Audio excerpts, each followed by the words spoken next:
Assalamualaikum warahmatullahi wabarakatuh. Alhamdulillahi wa kafa amma ba'du.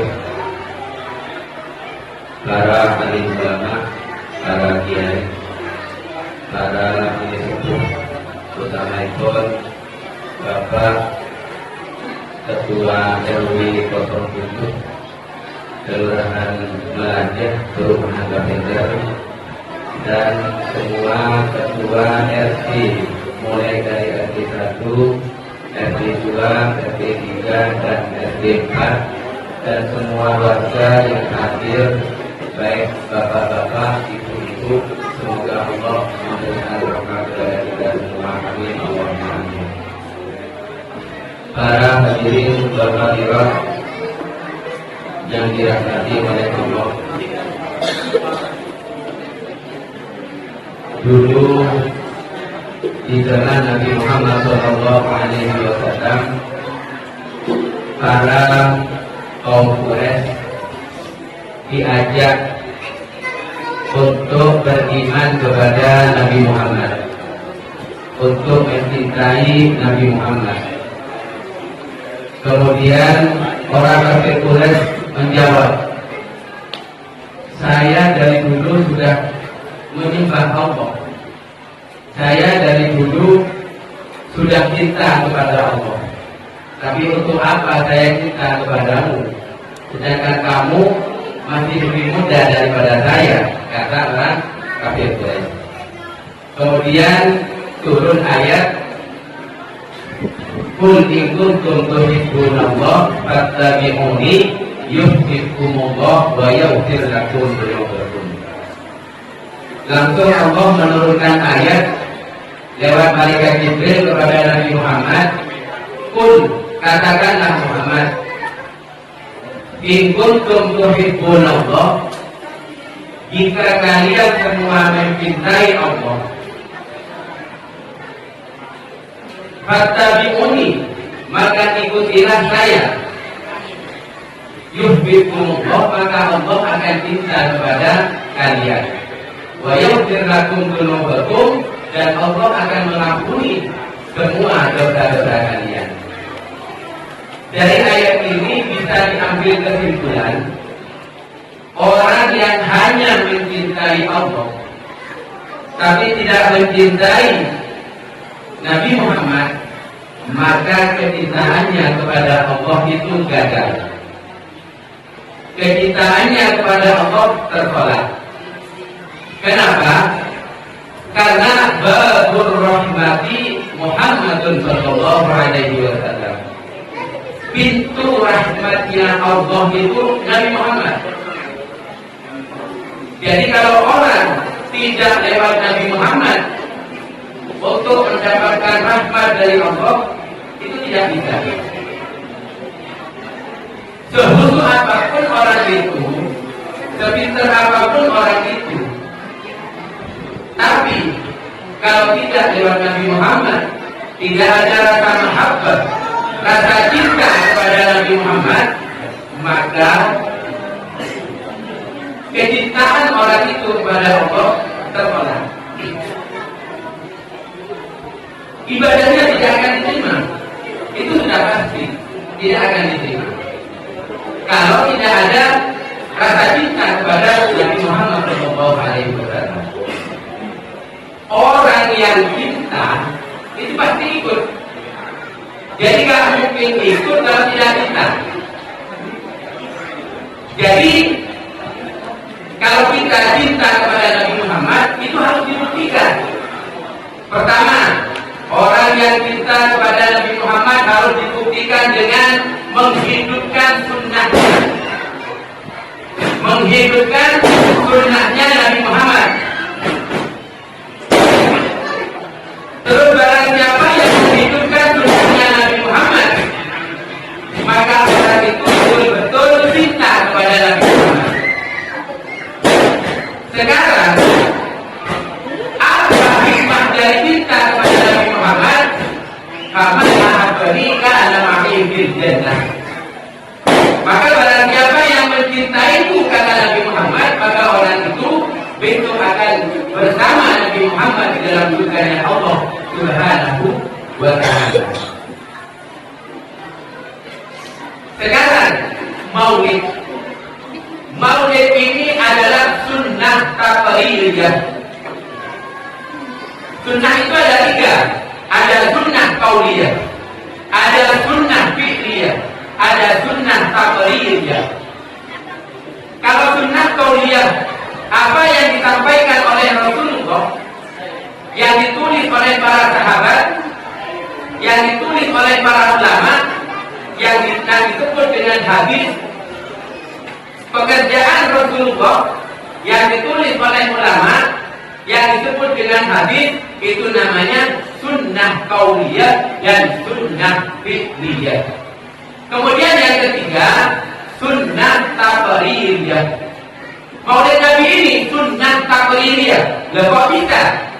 Dulu ada namanya sahabat namanya Ka'ab bin Zuhair.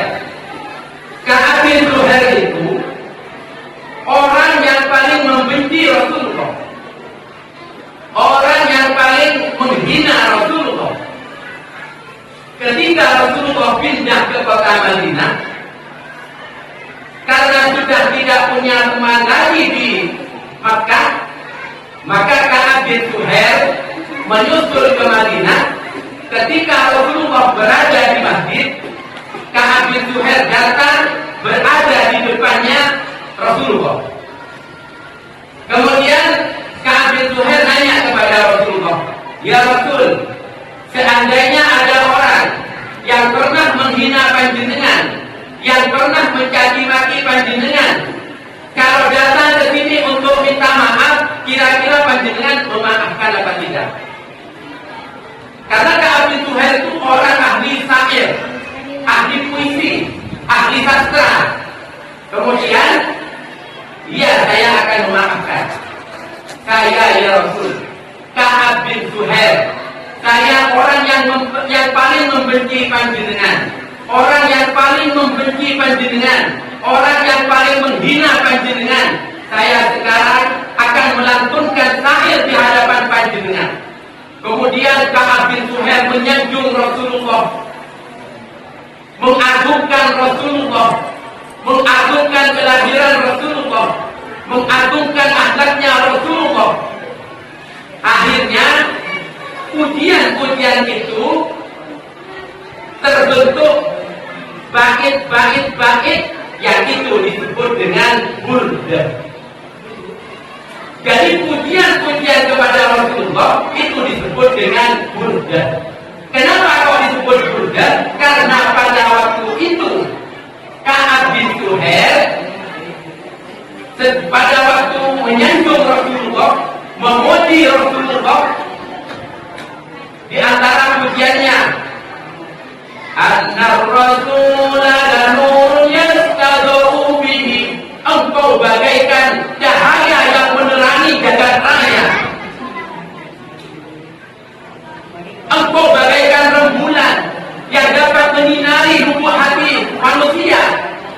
Engkau adalah cahaya yang mampu menerangi semua hati manusia.